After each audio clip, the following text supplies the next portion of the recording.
मदनपुर गांव में हीरा अपनी पत्नी सुमन के साथ रहता है। हीरा अपने गांव में खुदाई का काम करता।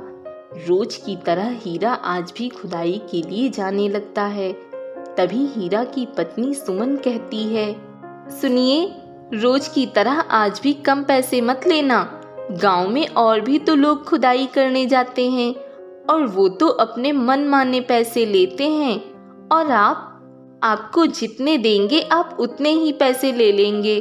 सुमन, तुम्हें तो पता है ना कि मुझे ज़्यादा मांगने की आदत नहीं है, और फिर वो लोग कम पैसे नहीं देते हैं। जितने मेरे काम के बनते हैं वो उतने ही पैसे मुझे देते हैं। आप मेरी बात नहीं समझ रहे। आप जितने पैसे लाते हैं उसमें घर का खर्चा चलना मुश्किल होता है। अच्छा ठीक है, मैं कुछ करता हूँ, तुम ज़्यादा परेशान ना हो। अच्छा तो मैं काम करने जा रहा हूँ। हीरा काम करने के लिए निकल जाता है। रास्ते में वह सोचता है, सुमन कह तो सही रही थी, इतने कम पैसे से घर का गुजारा करना थोड़ा मुश्किल तो है, लेकिन मैं भी क्या करूँ। चलो आज जमींदार से कह कर देखता हूँ, शायद मेरे पैसे बढ़ा कर दें। जमींदार साहब, क्या आप मेरे पैसे थोड़े बढ़ा सकते हैं? वो क्या है ना कि इतने कम पैसे से मेरे घर का गुजारा चलना मुश्किल हो रहा है। हाँ हाँ ठीक है, पहले तुम अपना काम करो, वो सब बाद में देखा जाएगा। इतना कहकर जमींदार वहां से चला जाता है। तभी वहीं खड़े भोला और राजू यह बात सुन लेते हैं और दोनों जोर जोर से हंसने लगते हैं। अरे हीरा, तुम्हें भला ज्यादा पैसे की जरूरत क्या आन पड़ी? अरे राजू, अगर उसे जरूरत भी होगी तो वो तुम्हें थोड़ी ना बताएगा। इतना कहकर दोनों और जोर से हंसने लगते हैं। हीरा यह सब देखकर उदास हो जाता है और फिर अपना काम करने लगता है। थोड़ी देर बाद जमींदार आता है और हीरा से कहता है, हीरा, तुम्हें यहाँ की खुदाई करने के बाद पीछे वाले हिस्से में भी थोड़ी सी खुदाई करनी पड़ेगी, और ये लो थोड़े से पैसे, आज रख लो और बाकी के पैसे कल ले जाना। हीरा कुछ देर बाद पीछे वाले हिस्से में खुदाई करने लगता है। लगता है आज घर जाने में शाम हो जाएगी, लेकिन ऐसे काम भी तो नहीं छोड़ सकता। हीरा यह सब सोच रहा था और खुदाई करते वक्त उसे कुछ नजर आता है। अरे ये क्या, जरा देखूं तो इसे, क्या है ये? अरे ये तो पतीला लग रहा है, लेकिन यह जमीन के अंदर, इसे जमीन के अंदर कौन रख कर गया होगा? तभी पतीले से आवाज आती है, मैं हूँ पतीला, एक जादुई पतीला।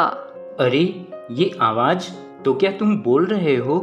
हाँ, मैं बोल रहा हूँ क्योंकि मैं एक जादुई पतीला हूँ। बोलो हीरा, तुम्हें क्या चाहिए? मैं सब कुछ दे सकता हूँ तुम्हें, तो मैं तुम्हें उसका 2 गुना दूंगा, लेकिन उसमें से तुम्हें कुछ गरीबों में भी बांटना होगा। हीरा यह सब सुनकर बहुत खुश हो जाता है और उस पतीले को घर ले आता है। सुमन, कहाँ हो? जल्दी आओ। हाँ, क्या हुआ? अरे यहाँ आओ और ये देखो मैं क्या लाया हूँ। अरे ये तो पतीला है। हाँ, ये पतीला है, लेकिन ये सिर्फ पतीला नहीं बल्कि जादुई पतीला है। क्या, जादुई पतीला? लेकिन ये आपको कहाँ से मिला? हीरा सुमन को सारी बात बताता है। मैं इसमें कुछ पैसे डाल के देखता हूँ। हीरा पतीले में कुछ पैसे डालता है और वो पैसे 2 गुने हो जाते हैं। यह सब देख हीरा और सुमन दोनों बहुत खुश हो जाते हैं। मैं बहुत खुश हूँ, अब लगता है कि हमारी गरीबी के दिन गए। अब हम खुशी से अपना जीवन बिता सकते हैं। चलो इसमें से कुछ पैसे हम जरूरतमंदों में बांट देते हैं। हीरा और सुमन दोनों जाकर थोड़े से पैसे जरूरतमंदों में बांट देते हैं। इसी तरह हीरा पतीले में कुछ पैसे डालता और वह 2 गुने हो जाते और फिर जरूरतमंदों में बांट देते। धीरे धीरे हीरा अपने गांव में बहुत अमीर हो जाता है। वहीं हीरा के पड़ोसी भोला और राजू दोनों हीरा को देखकर जलते। ए राजू, ये हीरा कुछ ज्यादा ही अमीर नहीं हो गया है? हाँ भोला, मैं भी तो यही सोच रहा हूँ कि इसके पास इतना पैसा कहाँ से आया कि ये अमीर हो गया और गरीबों को रोज पैसे भी बांटने जाता है। राजू, मुझे लगता है इसे कहीं से पैसे मिल गए हैं, तभी तो ये इतना अमीर हो गया है। हाँ भोला, चल इस पर नजर रखते हैं, जरा हम भी तो देखें ये इतने पैसे लाता कहाँ से है। भोला और राजू दोनों अब हीरा पर नजर रखने लगते हैं। एक दिन भोला और राजू हीरा के घर के बाहर खड़े होकर देखने लगते हैं। वहीं हीरा पतीले में पैसे डालने लगता है। पतीले में पैसे डालते ही पूरा पतीला पैसों से भर जाता है।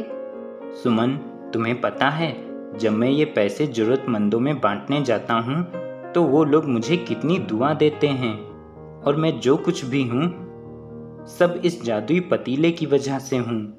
हाँ, आप सही कह रहे हो।